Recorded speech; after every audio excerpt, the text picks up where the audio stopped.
I want to get into this Xbox Insiders announcement. Now, again, I pulled this from Xbox.com, XboxWire.com. It was written by Mincha Oza. She is the product manager at the Xbox platform. And it says this, ladies and gentlemen, this is very exciting because we keep hearing that we could get an announcement soon for the Asus Xbox. Again, another partnership coming back in a big way. Well, this, folks, if you ever wanted to get a handheld, let's say you don't have one, or you wanted to upgrade, and you were like, well, Xbox is talking about this, play anywhere and all your games in one place, and I don't know.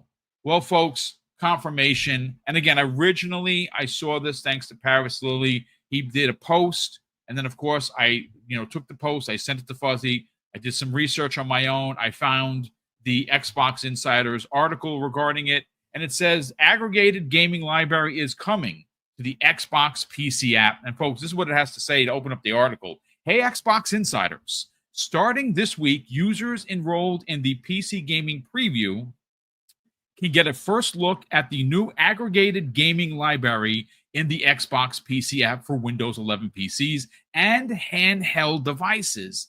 The feature will be available this holiday on ROG Ally, or the ROG Xbox Ally, and the ROG Xbox Ally X, where players will see their aggregated gaming library within the new Xbox full screen experience. With this new feature, your Xbox library, hundreds of Game Pass titles, membership required in parentheses, and all of your installed games from other PC game stores are always at your fingertips. Fuzzy, my God. Now, again, this may not be big news for a lot of people. There's going to be some people on the interwebs that are going to try and downplay this. Folks, 2 words of advice: block, mute, move on, and please don't feed the trolls. Don't engage, just block and move on. Because no matter what Xbox does, you're never going to get an honest opinion. And that's why I've seen the hashtag. I've said it many times. Hashtag, all they do is lie. That is the truth, ladies and gentlemen. And they do it for engagement, to get paid from Twitter, to get paid on YouTube with their ridiculous channels. Do not engage. Just enjoy gaming, having fun, knowing that what is happening is a first for gaming. Xbox is making strides for you as a customer, and anyone that is new moving forward. It's going to be really hard to argue why you shouldn't pick Xbox when you can play everything anywhere. Incredible stuff. I'll read some more of the article after Fuzzy is done to kind of bring us up to speed. But Fuzzy, this is great. And again, it is happening officially this fall. They've confirmed it. And obviously, I think the October leak for the ROG Ally Xbox is probably real. And, well, they said the fall. It's happening this holiday. That's when this thing is going to come out. I'm buying it. You're buying it. A lot of people in this chat are buying it. Man, this is great news. Let's talk about it. Oh, yeah. Like, I think at this point, it's pretty clear that the direction that they're heading is to make it so when you buy anything in their ecosystem, as far as their devices are concerned, or anything that they're partnered or branded with, you're going to be able to still have access to your library as well as other libraries. So you don't have to bounce from device to device to access things. Now, you could do stuff like that with just regular PCs, but for the cost of entry in comparison, I would say this is a way to kind of, have a better entry point for those that are strictly, looking at consoles and not looking to build, a gaming rig or something along those lines. And having it where the software setup will be easy to like pick and choose the games that you want, whether they're from Steam or Epic that you may have collected over the years, and have it where you can seamlessly in the same UI, go ahead and click and play it. as opposed to, well, I got to go to desktop mode and then I got to, side load this store and so forth. They're going to make it easy. So when you pick up your device and you're in the mood to play, let's say, Black Myth Wukong, you bought it on Steam. It's not quite yet on console or it's coming to console soon. You can go ahead and jump right in. Or if there's a game that's already on Steam that, isn't coming to console just yet. Like I would use Ready or Not as one of those examples, but that's coming to console now. But it's been about 2 years, maybe even longer, from the time that went into early access and even their 1.0 update to the point where you've been able to play it almost a full year on PC with the 1.0 update versus it coming to console. And these are those types of games that, I know a lot of people are like, well, what's the benefit of having, access to Steam? Well, the benefit is you're getting a lot of those games that may take a few years before they come to console. Like Indeed. No Rest Yes. for the Wicked is going to be one of those where we don't know how long it may take. I know they're running into some financial trouble at the moment type of deal, but that might not come to console for 2 years from now. And you get to play it now if you already own it on Steam. And on the flip side of things, there's going to be progression stuff where you're looking to like for example, I have Cyberpunk on both Xbox as well as on Steam. And there's a few other games that I have, dual copies of between the two formats. Well, I've been on my Steam Deck kind of in a roundabout way between my Steam Deck and my PC, syncing some of those progression things because I had a lot more progress on the Steam version. No, on my Xbox version of Hades, for example. Well, copying that progress over to Steam was easy enough. So now I have the Steam achievements. If you're about getting the achievements from Steam as well, based on the progress copy over of my save file. Now, not every save file is easy to do that with, but it does help on certain games like, let's say, a modded version of Grand Theft Auto versus the one on Xbox or versus the one that you may own on Steam or the free one that you may have been lucky enough to get through Epic a couple of years ago type of deal. But I think the big thing now is moving forward, access to all these stores, access to your existing titles. And they're doing this in a step-by-step process. I can't tell you when the full console stuff will come over, but they are working with some third parties to work on like 360 games coming to PC. So there's also the aspect of the publishers being involved. So as long as they can, make amends with a lot of these, third-party publishers, I would say it's probably going to be something sooner rather than later. Hopefully they get everything resolved before the next console release. Hopefully we see that next holiday type of thing. But yeah, they're definitely on track for doing that. And I would say worst case scenario, if it comes to just the first party stuff or second party partnered stuff that they've done, and those being the main ones that you get from your console library to be able to play on PC or play on your handheld, I think that's a worthwhile venture.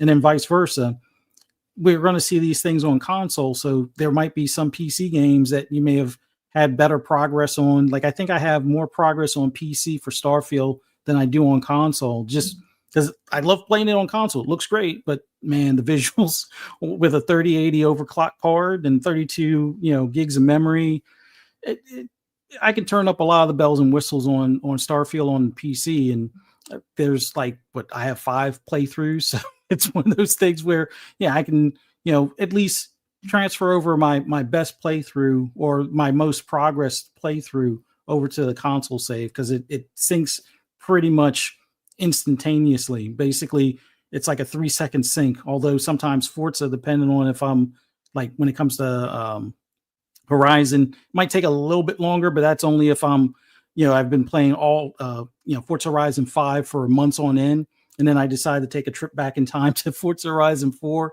That sync might take a little bit longer, but all in all, the way that they're doing these things, these upgrades, the Copilot coming to mobile and a few other things, they're really on a tear right now to make everything easier within their ecosystem. And if you're not on board of getting an Xbox, but you already have the PC, you still have access to this stuff. And they're trying to lure you in with the Xbox Ally X, which it might be a while before the regular other handhelds out there can use that UI that makes it seamless. But in the meantime, if that's something that you have your eye on, this is to make that purchase all the more worthwhile as far as ease of use, access to all your libraries, and being able to, continue gaming the way you want to game, as opposed to having to wait until, the next gen, even, which a lot of us will still wind up picking the next gen console. But I think this is a good in-between time between now and possibly next year before we see the next console, and, have some fun with it. I mean, look, it's just another step in the correct direction of where the industry, well, look, let me rephrase that. The industry is going to follow Xbox's lead. Let me just make that perfectly clear, okay? They have now, to their detriment at times, they've done things where, we sit back and we talk about it as Xbox fans, like, man, that's a rake step right there. And they don't shy away from, making boob moves. Sometimes they just do. And sometimes the stuff is like, why? And other times it's like, well, I didn't see that coming. So, but what's happening specifically, like right now with this big announcement, is they are, we've been hearing about this for a while, Fuzzy, about this Xbox Anywhere thing, right? And if you guys and gals remember, I'm talking about even, in the beginning of the year, we saw Tom Henderson. No, I'm sorry. I always say one of the Toms. Tom Warren and Paris Lilly, for that matter, say the Xbox Play Anywhere thing is going to make sense, right? And obviously, well, fast forward from the beginning of the year to where we are right now, it's making even more sense, right? We literally opened up today's show talking about the MetaQuest and Xbox partnership, where, again, maybe it doesn't move the needle for everyone, but it might move for some. And again, this is the scaled down version. It's not as powerful as the 3. It's the 3S. It is Xbox branded. It looks ultra cool. Like I said, I am attempting to get my hands on a unit to review, which I use it, so I would review it in a really good way. Hopefully that translates to me getting one. But hearing about and again, I said it. I know that a lot of people may or may not agree with me regarding a couple of Sundays ago where they had their showcase. I think that this Xbox Ally X was the biggest announcement of the show. Now, I know it's a games show, and I know that is third party, but Xbox is all in on allowing you to play your games anywhere. And until what Sarah Bond said in the follow-up to the showcase a week later about Xbox not only partnering with AMD, but when she talked about it, she specifically said consoles at home and on the go. Now, does that mean that they are still making their own handheld? I guess that's up for debate. I think that they are. I really think they are going to work with partners that are currently in place to deliver hardware that is Xbox branded. And obviously, they have 2 models coming out later this year. And we know that they're coming out later this year in the fall because, well, the Insider program is allowing you to use it now on certain devices. I would imagine that, you're going to be able to use it on your current ROG allies as long as you're, signed up with with the program. And of course, they said it's going to be ready to go this fall. Well, that lines up with the actual, handhelds being released. I think that this is brilliant, Fuzzy over there. But I do want to just kind of read a little bit more from the article to kind of get people up to speed and break down exactly how you get started with this. Now, first of all, the article continues and goes on to say an aggregated gaming library to launch your games.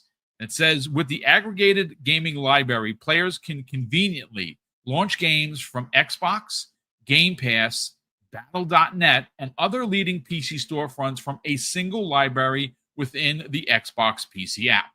Whether you're on a Windows PC or a handheld device, your Xbox library, hundreds of Xbox Game Pass titles, and all of your installed games from leading PC storefronts will now be at your fingertips. When a player installs a game from a supported PC storefront, it will automatically appear in My Library within the Xbox PC app, as well as the most recent list of titles in the sidebar, making it easier than ever to jump back into your games.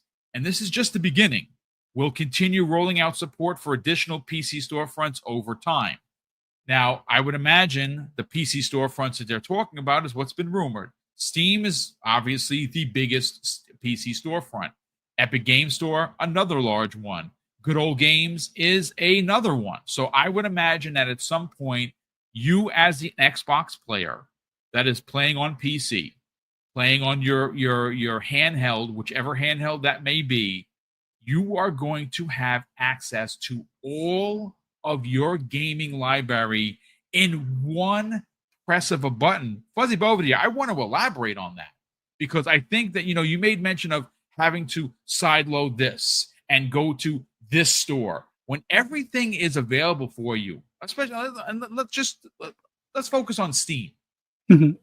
Steam is the biggest PC storefront in the world, right? Last year, 19,000 games plus were released on Steam.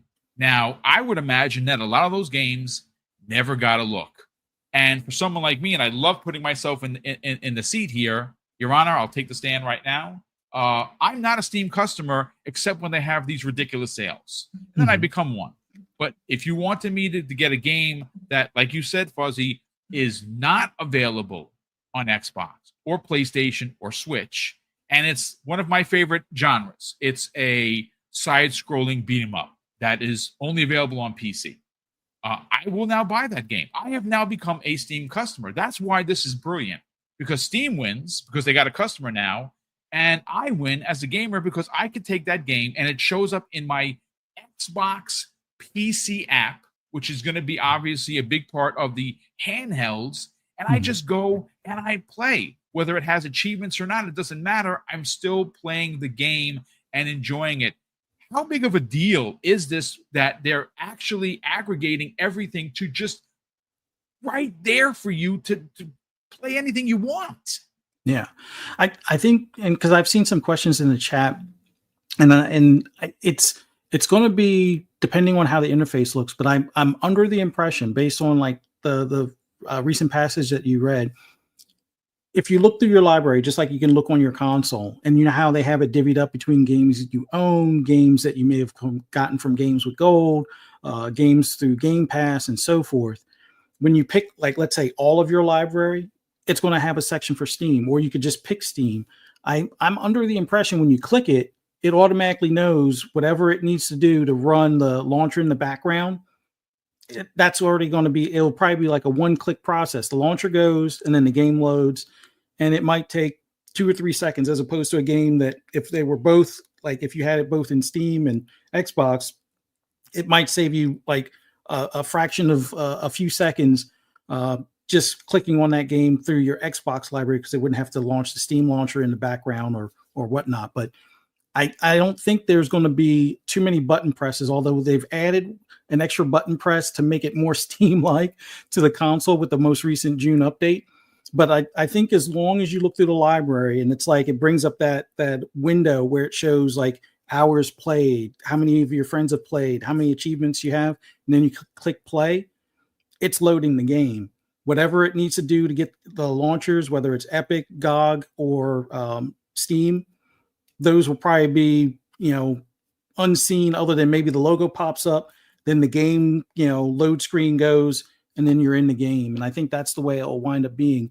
Now, from what I was hearing about the Xbox button that's on that, let's say you started a game that was on Steam, and now you want to go to one of the games that's in Game Pass. I think that's where the Xbox button will almost work like quick resume, where you'll be able to go between windows or suspended games in the background, similar to how the consoles do now. If you're playing one game and you want to jump to Fortnite to play with your friends, you're basically doing almost like a quick resume pause. I think that's what they're going to have when you hit that Xbox button to go between what you may have already had open. Now, will it be 2 things that you can bounce back and forth, or 3 things, or 5 things like you can with quick resume? I won't know until we have that device in hand, but I do think that's where the Xbox button will allow you to bounce between Steam games and Xbox games you may have already opened, or like an Epic game that you got for free that you may have already opened earlier and you want to get back to it without having to close the game you're in. Hit the Xbox button. Oh, this was running in the background. You click that tab or whatever, however it shows, almost like the way the Android multiple windows show, or I think even the iPhone has it where you can flip between apps. I think they'll have something like that when you're pressing the Xbox button. But yeah, having the games in the library that you own from various stores in one list or one section is going to make it so much easier. So you don't have to search for it. Like, where did I put, God of War? I know I got that from Steam, but it'll just be under G in all of your library, and you can probably click on it, play it, and not even have to think about, oh, well, I got that from Steam. Where do I find it? It's in your library. You just click the game and play it. And then you decide you want to play another game. You either go back to that library or hit the Xbox button and, be able to switch between apps at that point in time. But that's the seamlessness to make it so much easier. Now, if you're doing this on a Steam Deck, for example, because you can sideload the games, and there are some other store games that you can load into your Steam launcher, but they usually wind up having other issues, and it doesn't have quite the same content page. So when you get to it, it may not, well, one, it's not going to show Steam achievements, and 2, it's going to probably just show like hours played or what last time you played, and that'll be about the amount of details it has. It won't show if your friends played it or not, because it's not an official Steam game, but it is a little bit trickier getting those games side loaded, and you have to go through the desktop aspect of it and then aggregate it to the library, and then have it where you add it to your library, manually, and then it will show up whenever you show your list of games. It sounds like they're making that whole process automated. It'll just look for, hey, this is a game. This is an EXE or an app. It's going in. This is your game apps. This might be they may even have a section for, other apps like YouTube or Discord or things along those lines. But it sounds like they're trying to take all of the guesswork and all of the behind the scenes manual stuff that you would have to attach a keyboard to it for. They're going to handle it automatically for you. And that's what's going to make this thing the console and a PC, or the but PC and console clothing. Yeah. Listen, again, making it more console-like, I think, is the dream. It's a dream that I've always wanted. I'm not a PC guy. I probably never will be. And that's fine. Listen, I like the simplicity of console, and I think they're well aware of there are a lot of people like me. There are a lot of people in the chat right now that want to play games that kind of way, and getting a handheld that kind of hides or removes all of the Windows shenanigans from the conversation, I think is going to be big, and I'm very excited for it. But again, folks, there are ways legally to get that. Obviously, you have a lot of controllers, you have a lot of consoles. Some people have, a Series S just lying around, a Switch One. Trade all that stuff in. I would imagine that GameStop is going to allow for people to buy this from them, right? They still sell consoles, so they might sell it because it's an Xbox partnership. Well, we will certainly see. Well, one quick thing I just want to add as an aside. Sure. The regular Xbox Ally is no slouch. Like, it's better than the current models of Steam Deck as far as power and output. Yes, please break that down, because you did a great write-up in the DM about that. The key thing you want to compare it to, like, yes, the Ally and versus the Ally X are going to be like the Model S or the Series S and the Series X. But like for my launch Steam Deck, for example, I got it when it came out. This thing is still going to be usable for most games, I would say, for the next 4 or 5 years. Now, it's not going to play with ray tracing. It's not going to play at 120 frames or anything like that. But you'll be able to do the 30 frames and 45 frames on maybe the later games. Like Witcher 4 is going to give the current model Steam Deck some hard times, but you'll be able to do that easily at 30 frames a second. But on a handheld, it's not as noticeable when it's on a big screen. So if the 800 to 1,000 is out of your price point, the 600 or so that the Ally will be will be a great console that you can hook to a hub or a dock and still play on a monitor or your TV. And that will be like your entry point for PC. And you'll be able to still have access to a lot of those games. So if the games, like especially if you're into side scroller beat 'em ups, if you're in a lot of those retro style new games that are coming out, the Ally is going to be able to cover those easily for years to come, and you'll still get a lot of value out of that device. But if you're looking for things like Witcher 4, Cyberpunk, just be prepared for limitations at 30 frames on some of those, or you may have to trade off some of the visuals and then go for the higher frame rate because of the power output. But it is a more powerful unit than a lot of the handhelds. It's more powerful than the Steam Decks. It's not going to beat the Ally X, the current one that's out there, but it is a newer generation chip, and it's roughly between 1.6 to up to 4 teraflops equivalent power output that it can adjust to. But it's a worthwhile device. I would say if 600 is more in your bag, get this device. Know that it's going to serve you for at least 4 to 6 years handedly for those games. But if 800 to 1,000 is more in your wheelhouse, the Ally X will definitely be worthwhile. It's going to be something that may not put out as many teraflops as a Series X, but it will outdo it in performance in a lot of different ways and be more able to do so, let's say 2, 3, 4 years down the road in comparison to the Series X. So just keep that in mind.